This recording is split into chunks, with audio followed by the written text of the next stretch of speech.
So reading from Luke 7 at 36. Now one of the Pharisees invited Jesus to have dinner with him. So he went to the Pharisee's house and reclined at the table. When a woman who had lived a sinful life in that town learned that Jesus was eating at the Pharisee's house, she brought an alabaster jar of perfume. And as she stood behind him at his feet weeping, she began to wet his feet with her tears. Then she wiped them with her hair, kissed them, and poured perfume on them. When the Pharisee who had invited him saw this, he said to himself, "If this man were a prophet, he would know who is touching him and what kind of woman she is, that she is a sinner." Jesus answered him, "Simon, I have something to tell you." "Tell me, teacher," he said. 2 men owed money to a certain moneylender. One owed him 500 denarii and the other 50. Neither of them had the money to pay him back. So he cancelled the debts of both. Now, which of them will love him more? Simon replied, "I suppose the one who had the bigger debt cancelled." "You have judged correctly," Jesus said. Then he turned towards the woman and said to Simon, "Do you see this woman? I came into your house. You did not give me any water for my feet, yet she wet my feet with her tears and wiped them with her hair. You did not give me a kiss, but this woman, from the time I entered, has not stopped kissing my feet. You did not pour oil on my head, but she has poured perfume on my feet. Therefore, I tell you, her many sins have been forgiven, for she loved much. But he who has been forgiven little loves little." Then Jesus said to her, "Your sins are forgiven." The other guests began to say amongst themselves, "Who is this that even forgives sins?" Jesus said to the woman, "Your faith has saved you. Go in peace."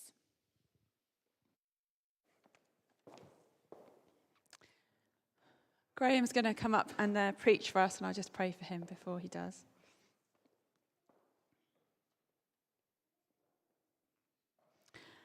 Father God, I thank you for your word. Thank you that it's truth for us. Thank you for Graham and the time he's put into preparing this today. And I pray that you would speak through him, help us to understand this passage more, help us to understand your forgiveness more, and help us to learn more about how we should respond to you. Amen. Thanks, Elaine. Do keep your Bibles open. I've got some worksheets to hand out, sort of questions to keep people on engaged. If that's one, so if some people could hand them out, that would be great. Just stick your hand up if you'd like a worksheet. Just get myself sorted.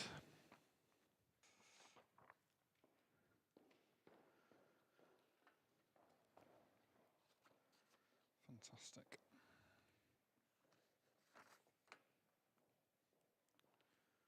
So just make sure everyone has a chance to get a sheet. So we're continuing in our series, Learning Evangelism from Jesus. So each week we've been looking at a different encounter Jesus had with one or more people, and we're carrying on that this week. And we're looking at Luke 36 to 50 as we've had read out. So, I think everyone's got a sheet, yeah? Have you ever been in a room or at an event where something unexpected happens and just everything stops like that? Now, the classic example is kind of a childhood example. So you're in the dinner hall at school, everyone's chatting away or eating your really nutritious school dinner, and then crash! A child has dropped their tray of food all over the floor. And now every single eye in the room is on them. And there's usually a little bit of silence. And then there might be some laughter or some mocking applause or other kind of mocking reaction. But for a moment, everyone's focused on that poor child. Or perhaps you might be at a party and people are chatting. And then for whatever reason, just at the moment, there's kind of everyone else has stopped talking. but someone has said something a bit louder than they should have that's a bit inappropriate or out of context, and then suddenly everyone's looking at that person. They think, oh my goodness, I said that and everyone heard me. You get the idea, the kind of event that I'm talking about. So the event we've just had read to us is kind of one of those kind of moments where what happened, everyone would stop and just look at this woman and look at Jesus. It's an everything stop moment because it's such an extraordinary thing that happened. So that's what we're going to get into. So we're going to try and set the scene first of all. So we see that one of the Pharisees invited Jesus to have dinner with him, and that Pharisee is called Simon. We have three central characters. Simon's one of them.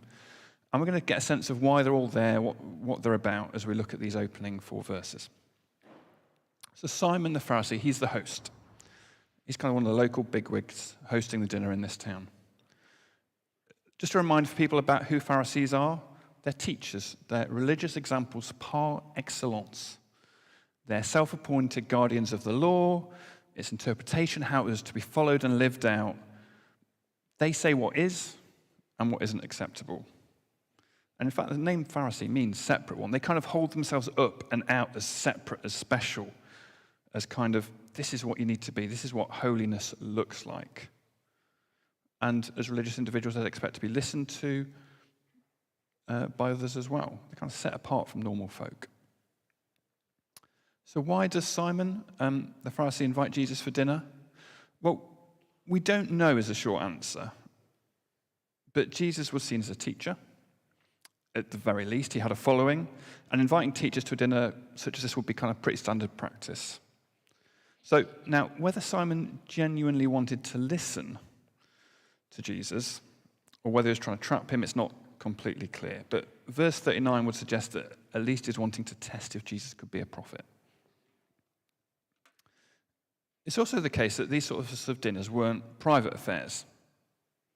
Now, if I invited some of you around for dinner tonight, I probably wouldn't leave the front door open so my neighbours from the street could kind of come and wander in, have a look, observe and listen to our, I'm sure, sparkling conversation.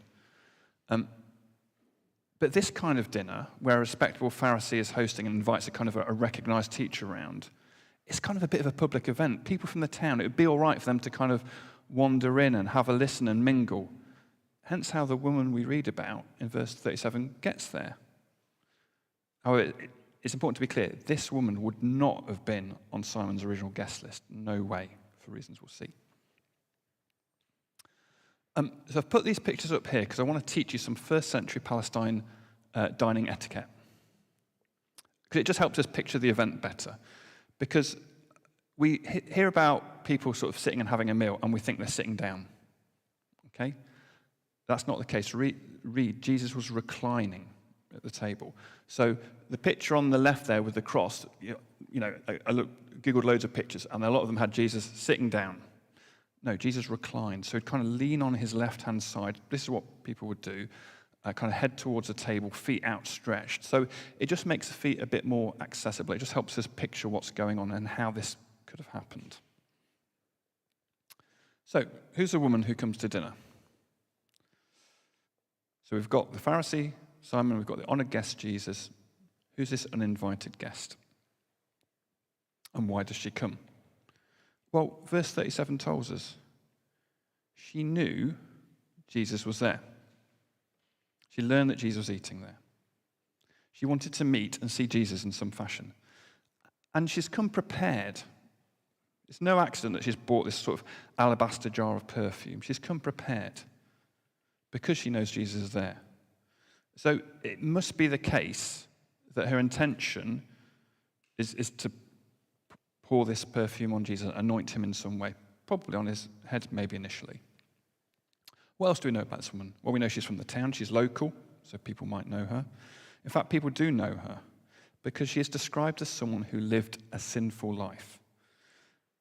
My understanding from reading some of the commentaries is that is probably to be understood as a reference to sexual sin, even prostitution.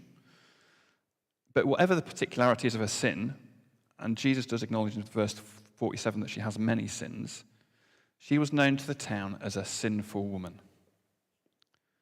And verse 39, where we have an insight into Simon's thoughts, who, as we say, would, a bigwig in the town, he shows that Simon does recognize this woman. He knows who she is, and he identifies her as a sinner. Her identity, which is a horrible thing to think of, isn't it? Her identity in that town is literally as the sinful woman. So she enters a room. She stands over Jesus' feet, and she weeps. And we're not supposed to think this is kind of movie, kind of one little tear in the corner of the eye. This is sobbing. Okay, because these tears are wetting Jesus' feet. They're washing over Jesus' feet. And then she lets down her hair to wipe Jesus' feet. Letting down your hair in that society was not a respectable thing for a woman to do. But she doesn't stop there. She then starts kissing Jesus' feet. She pours perfume on them. And this is that shock moment that I was talking about, that pin drop moment when, what's that woman doing? What? Everyone's looking. Everyone's thinking, what's she doing here? Has she no shame? Why is Jesus letting that happen? And it must have been so difficult for her to come to that meal, for her to put herself in that situation.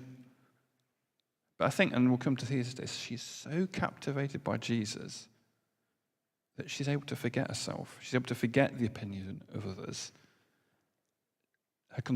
She's not concerned about any scandal that might be created. She's focused on Jesus. And so full of love that she carries out this wonderful act of loving thankfulness. So what does Simon the Pharisee think of this? Remember, he's a local religious bigwig. He knows what's right and what's wrong, doesn't he? Well, he watches on aghast. He thinks if Jesus was any kind of prophet, if he was any kind of holy person, he'd know who this woman's is. He should recoil at this woman's touch. He should say, get away. He should know she's a sinner. He should make a scene and say, get away, woman. From Simon's point of view, to be touched by a sinner was to be polluted, was to be made unclean.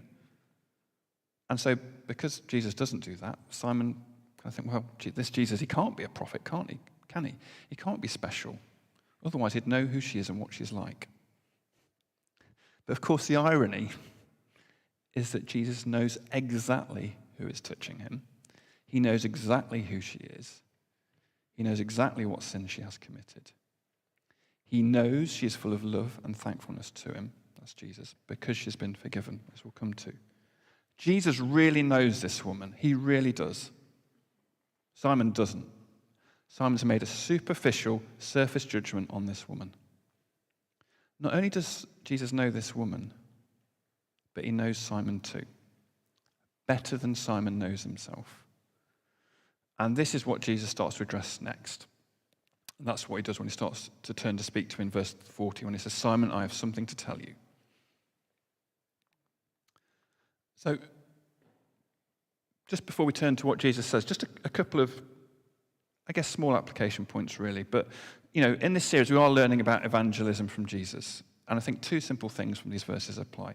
And, some of these things are things we've said before because you'd expect similar things to crop up each time. But Jesus did spend time with lots of different people, different types of people. So last time I did a sermon a few weeks ago, I spoke about how he went for a meal with Zacchaeus, the tax collector, recognized as a traitor, a dishonest man beyond the pale. Earlier in Luke, we read about Jesus going to a party full of tax collectors. Here he is, round the house of an esteemed and religious man. So the good news about Jesus is for everyone. We know that, we intellectually assent to that, but we really need to feel that as well. There aren't certain sorts of people who are more worthy of the good news than others. There's not people we should ignore or write off because they're too poor, or they're too rich, or they're too sinful, or they're too respectable.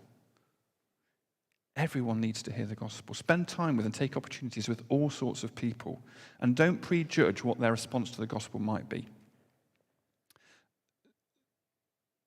Second, and linked to that, as individuals, as a church, we mustn't avoid people who aren't Christians. We should welcome them. We must not avoid people we meet, people we work with, people who come to our church whose beliefs and lifestyles and actions are the complete opposite of our own. In fact, would be really challenging us to kind of maybe even think about having a conversation with. Because their lives, their beliefs are so against what God teaches to be the best way of living. But we mustn't avoid those kind of interactions, because to do that is to be a Simon, to be a Pharisee, to have the mistaken assumption that we'll be polluted by different lifestyles or beliefs, that we should keep a respectable different distance, or that Jesus can't make a difference to that person because he can.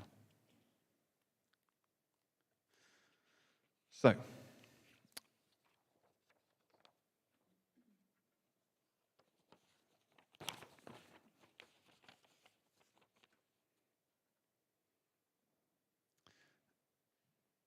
Jesus knows Simon's mind, his thoughts, his attitudes. And so Jesus wants to challenge Simon and others listening about their attitudes, their presumptions, and their very understanding of what faith actually looks like. So he tells a parable, which is a short story with a single underlying truth to kind of help Simon and others get there. And then we see that in verses 40 to 43. It's a really straightforward parable, I think. There's two people who owe money to a moneylender. How much do they owe? Well, one owes 500 denarii and another 50 denarii. Denarii is kind of, it's an amount of money, it's a currency. It's the amount of money that a day laborer could be expected to earn for one day's work. So we could think about it. So on your right, we could think about that one of them would owe like a year and a half's worth of wages. It's a lot of money. And the other about 1.5 months. We can think about that small pile of money on the left. Or to put it another way, if we convert it to today's minimum wage, and I'm sure my maths is entirely accurate on this, one person would owe about £31,000 and the other about £2,600.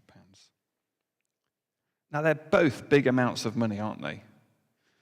Now, you might think, well, one might seem more manageable than the other, but the key thing is that neither person in this story had the money to pay back the moneylender.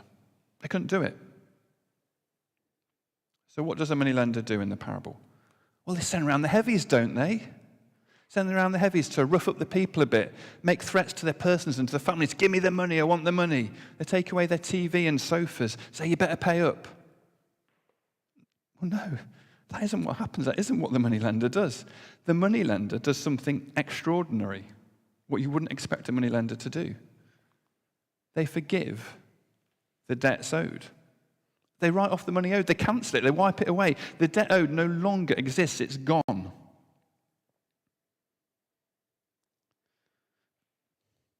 This moneylender has behaved very differently to how you'd expect a moneylender to behave. And so then Jesus asks Simon a question after telling this parable. He says, Simon, now which one of the two people who owed the money will love the moneylender more? Now Simon, possibly to his credit, or perhaps not to lose face, he does answer the question.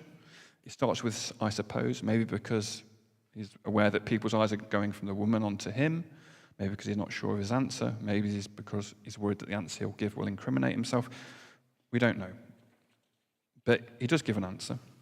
And his answer is that the person who had the biggest amount of money owed cancelled, who had the biggest debt forgiven, will love the moneylender the most, will be the most grateful. And Jesus says, yeah, that's the right answer. That's the right answer, Simon. Which makes sense, I think, doesn't it? It's the difference between owing a lot of money, but perhaps you could maybe see a way to pay it back over time, to owing a vast, overwhelming amount of money that you can't even begin to see how you could pay it back. Now, being let off either amount of money would feel great, would feel good. But being let off that vast amount, that would be an order of magnitude greater, I think, in terms of the feeling of release, of a burden lifted, of a joy and jubilation, of something that occurred that seemed impossible. So Jesus, in this parable, he's getting a kind of a deeper sense of gratitude, of love, relief, of thankfulness than you might get from just, paying off a mortgage or repaying a student loan. This is something transformational that's gone on here.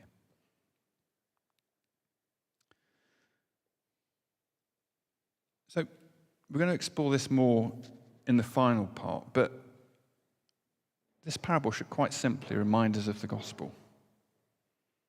We've kind of enacted it already in terms of taking the Lord's Supper, haven't we?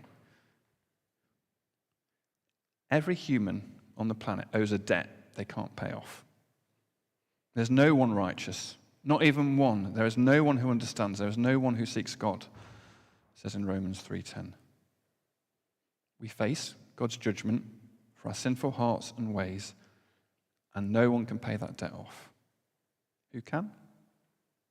Jesus. This righteousness, this being right with God, this paying off of a debt is given through faith in Jesus Christ to all who believe. It's just a little verse from Romans 3:21. You see, the biggest debt you have ever owed or owe, it's not your mortgage or your student loan or a fine or a credit card bill. The biggest debt you have ever owed is your debt of sin, which you can't pay off, which you can't make good on, which you can't make right. Jesus can. Jesus did. If you're a Christian here today, your sin is paid for because the judgment for that sin was on Jesus, not on you. He died on the cross for your sin, and you are forgiven. Forgiven all of it. Forgiven for the sins of your past. Forgiven for the sins of today. Forgiven for the sins of your future. Now, if I understand that, if you understand that, if we truly understand that, then that's great, isn't it? We should be overwhelmed with thankfulness and love to he who forgave us, to Jesus. And that thankfulness, that love, that will does and will and should make a difference in our lives, as it did for this woman. As we'll now see. So, looking at the last section now, so the power of forgiveness. So we're looking at verses 44 to the end. So after Simon gives his response, Jesus asks Simon another question. He says, do you see this woman? We might enlarge upon that and think what Jesus is saying here, saying to Simon, do you actually see her, Simon? Do you actually understand or have any inkling about what has just happened? What she's done for me? Do you see this woman's beautiful heart? Do you see who she truly is? Now I've told you this parable. Do you see Simon? Because in verse 39, Simon thought he did see, didn't he? He thought he did know her. But Jesus is not going to let it lie there. He's going to make sure that Simon really does see this woman and the other guests, and in doing so also begin to see something of themselves and something of Jesus. Going back to kind of first century etiquette and whatnot in Palestine, Jesus was Simon's honoured guest. Now that should determine certain kind of forms of hospitality, etiquettes, norms. And Jesus now makes three comparisons between the woman and Simon, between how Simon welcomed Jesus and how the woman treated Jesus. So, number one, Simon did not give Jesus any water for his feet. But then feet, will often get dirty, dusty, you'd be wearing sandals, at a meal, footwear would be taken off. Getting your feet washed was kind of good hospitality. Simon didn't do that. But the woman wet Jesus' feet with her tears and wiped them dry with her hair. Simon, when he welcomed Jesus into his home, he didn't give Jesus kind of a welcoming kiss. Now, that might not be considered an appropriate greeting here. If you come to my house, I might give you a handshake. I might say hello. I might, if I know you a bit better, give you kind of a hug with a few back slaps on the back.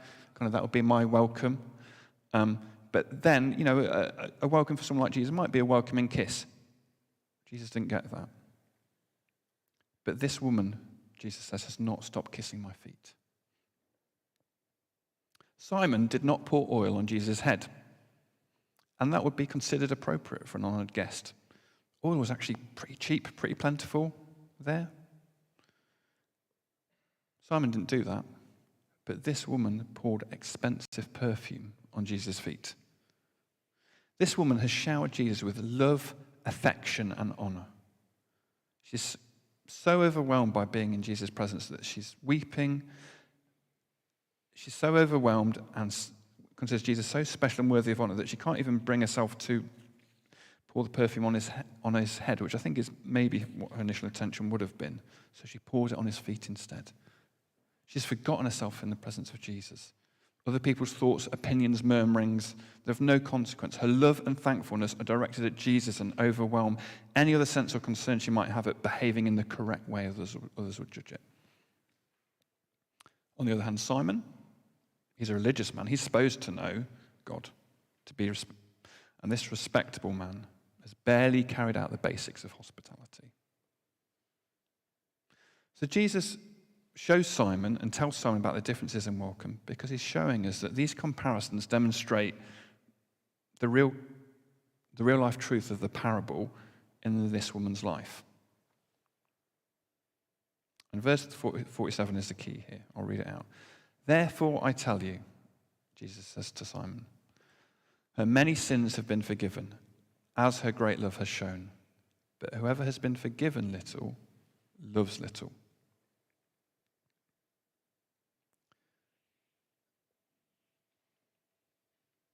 This woman's sins have been forgiven.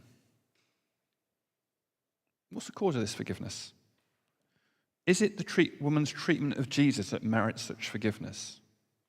Is it that she did this and Jesus says, then you're forgiven because you did this? No, the qualifier there is really important. What Jesus says is really important is the parable has just told us. Her many sins have been forgiven as her great love has shown. The way she's treated Jesus is an act of love. These acts of love haven't arisen out of nowhere. This is faith and love that have arisen from being forgiven her many sins. We mustn't get this wrong. We mustn't get this the wrong way around. This is why Jesus told the parable. He wants us to understand that.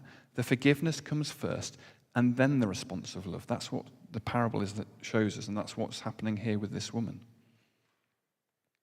It's not that those who owe the moneylender show the moneylender love, and the moneylender then forgives them. That's not it, is it?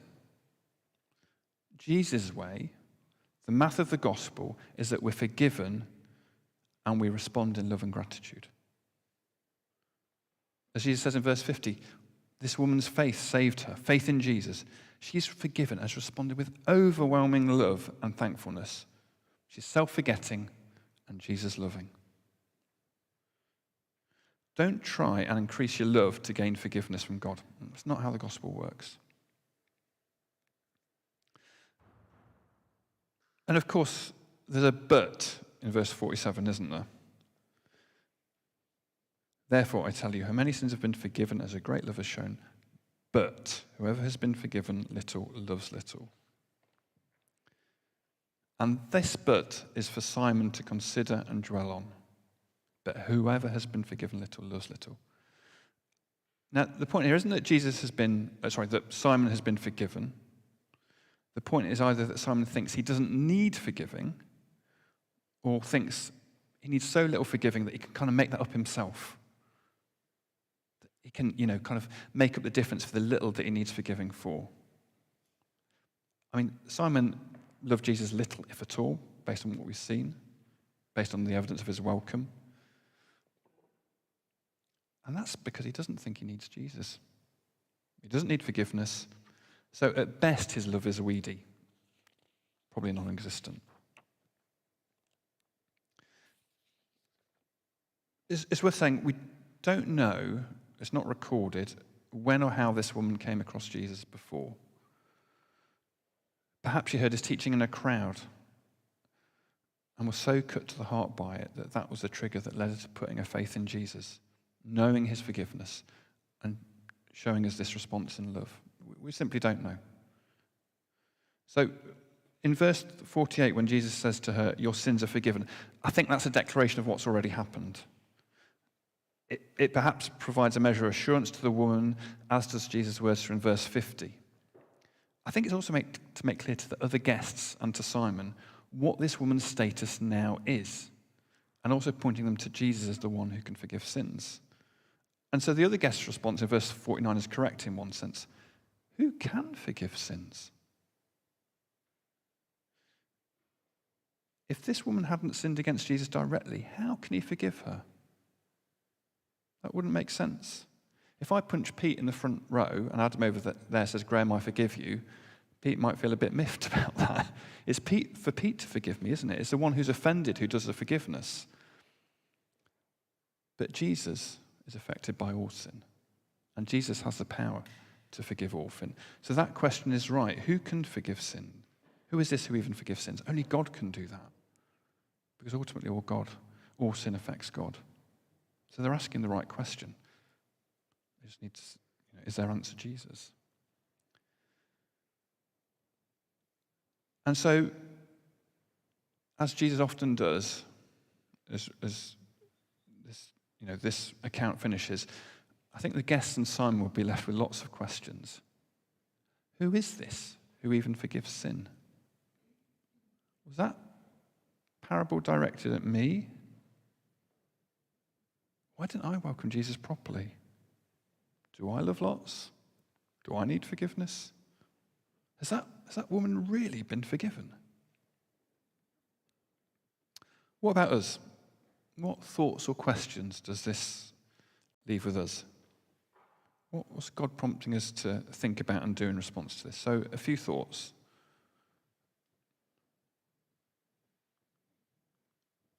So, sharing Jesus means knowing you've been forgiven loads and responding in love. So, you are forgiven loads and loads and loads, if you're a Christian here today. And that forgiveness was costly. You've been forgiven your sin. Jesus has taken the punishment you deserved. And you're free of that debt, that weight. So we've already talked a bit about that, haven't we? But Jesus didn't stay dead. He's arisen. He's with us. We're united with him by faith. So knowing what Jesus has done for you, respond in love and thankfulness to him. Now, we can't actually wash Jesus' feet with perfume. He's not here. We can pray to him. We can sing to him as we have been doing and do that with thankfulness and love. But I think there are other ways that love to Jesus in response to forgiveness will show itself. And there are loads of ways we could apply that being forgiven and feeling that sense of overwhelming love and gratitude, what do we do? But just thinking about the theme of this passage, thinking about our sermon series on learning evangelism from Jesus, I want to suggest the following. So, if we're sharing Jesus, we're forgetting self and loving others. What was the motivation? What enabled this woman to be so public and extravagant in her actions towards Jesus? It was that she knew the depth of her forgiveness, and so she loved much as a response. All other considerations were secondary to her. She forgot self and focused on and loved Jesus. So it may be that if we find it difficult to talk of Jesus, it's because we've forgotten how much we've been forgiven, how much we've been loved. And so we feel a bit dry, a bit wooden, a bit lacking in enthusiasm. We worry about the externals and are focused on them. I think there is a sense sometimes when we need to forget ourselves, we need to forget the externals and remember Jesus. Remember Jesus' amazing love and amazing forgiveness to us. Fix our eyes on him. Tell ourselves, tell others the good news. Tell each other. We need to remind ourselves that we're actually not some kind of respectable Pharisee-type person who can get by on good works, a nice personality, and a good reputation. No, you're a lowly sinner, saved by grace in need of forgiveness. So, and I say this to myself as well, if you're finding it difficult to talk to people about Jesus, is it because you've forgotten what Jesus has done for you and how much you needed it? Those who have been forgiven much, love much.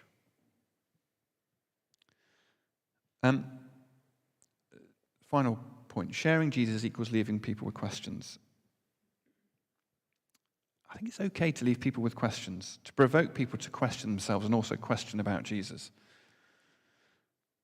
Very often, and not that this is wrong, we want to make sure we answer everyone's question that they have for us if they're not a Christian, to provide all the answers. And there's nothing wrong with that. But I think sometimes we should do it the other way around. We should leave people with questions too. And I think Jesus does that here for the guests. So in verse 49, who is this who forgives sins, is their question. And I think Simon probably has loads of questions too. I imagine his head, hopefully, is spinning. Jesus was never afraid to leave people with a question, with a challenge. And I think we can and should do that too. So just an example. So one of the most effective pieces of evangelism that I received when I wasn't a Christian, but when I thought I was a Christian, went a bit like this. So a friend who was at university said to me, "Graham, are you a Christian?" I said, "Yeah." And they because they knew I wasn't, they said, well, what about Jesus? Do you think he's real? What do you think about Jesus? They asked. And I kind of responded in a way that amounted to, yeah, maybe, not sure. Jesus, perhaps, yeah. I don't know. Is he real? Yeah, maybe. It was as bad as that. And then they left me with this kind of final thought, final question after me saying that. They said, well, you know the word Christian, you say you're a Christian. It has Christ in it, yet you say you're not sure about Jesus. What's going on there? And that was left hanging. And that question, that maybe haunted me isn't the right way, but it prodded me. It made me think, it provoked me to think, what do I think about Jesus? And it was really important in driving actually finding Jesus and knowing who he was, because I realized I didn't know him. And thank God that people did tell me about who Jesus was when I was ready to hear it. So please know you've been forgiven loads. If you've gone a bit stale, reacquaint yourself with the good news. Let the love and thankfulness that flows from that be on show to others. May it encourage you to show others and tell others who Jesus is. And leave people who don't know Jesus with a question or a challenge that might lead them to more deeply reflect on themselves and, most importantly, on who Jesus is. Thank you. I'll hand back to Elaine.